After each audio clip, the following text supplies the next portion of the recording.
June 6, 1944, D-Day. The Allied invasion of Normandy is one of the most famous moments in World War II history. But what if it had failed?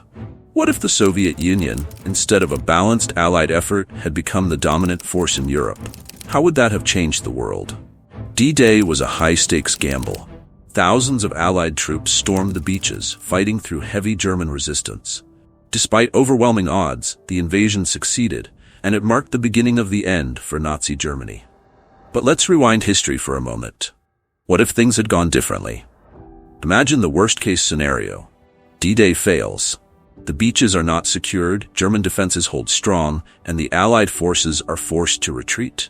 With the Western Front in shambles, Nazi forces could have redeployed eastward, reinforcing their defenses against the rapidly advancing Soviet army. Without the distraction of an Allied Western Front, the German military could throw its full weight against the Soviet Union. However, by this time, the Red Army was a steamroller, pushing westward through Eastern Europe after the crushing victory at Stalingrad and the Battle of Kursk. But now, without pressure from the West, the Soviets would move even faster. Soviet advances would have sped up. With German resources focused on the east and no threat of a second front, the Red Army could have stormed through Poland, Hungary, and into Germany much quicker. But here's where things get even more complicated. As the Soviet forces advanced, their political influence would follow. With no Western Allied presence in mainland Europe, Stalin's grip over Eastern Europe would be complete. Countries like Poland, Czechoslovakia, and Hungary would not only fall under Soviet occupation, but remain firmly behind the Iron Curtain for much longer. Without an Allied victory in the West, would Berlin have fallen to the Soviets alone? Possibly. The USSR could have been the sole liberator of Germany. Instead of a divided Berlin, we might see all of Germany under Soviet control, drastically altering post-war Europe. Now let's explore what happens after the war. With no Allied forces to balance Soviet power in Europe, Stalin would have had a much stronger negotiating position at the Yalta Conference, or perhaps even more importantly, at the peace table after the war. Would all of Europe have been under Soviet influence? The idea of a completely communist Europe is not far-fetched in this scenario.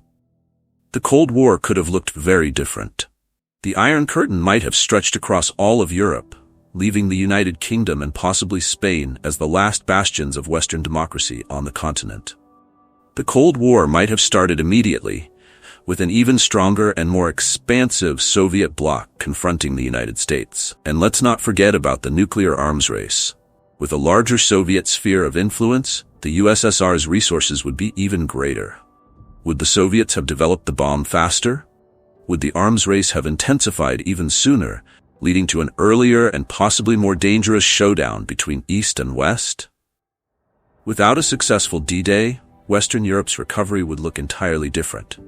There would be no Marshall Plan to rebuild the war-torn nations, and no NATO alliance to stand as a counterbalance to Soviet power. Europe might have remained in economic ruins, while communism spread unchecked.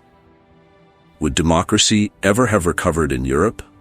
The absence of American and British forces on the continent would have reshaped political structures, potentially erasing the European democracies we know today. We could have seen a much more isolated and weakened United States with far less influence on global affairs. In the end, a failed D-Day might have led to a world in which the Soviet Union dominates not just Eastern Europe, but all of Europe. The Cold War as we know it might have been a much shorter, more violent conflict, or worse, it could have turned hot, with the two superpowers clashing in a direct and devastating war. But while we can speculate on how history could have unfolded, we must remember, D-Day succeeded. The bravery and sacrifice of the Allied soldiers on those beaches ensured that Europe was liberated not just from the Nazis, but from a potential future dominated by the Soviet Union. History could have taken a very dark turn if D-Day had failed, but because it didn't, Europe found a path to peace, reconstruction, and democracy. It's a sobering reminder of how fragile freedom can be, and how close we came to losing it. If you enjoyed exploring this alternate history, don't forget to hit that subscribe button. Who knows what other twists and turns history might have taken.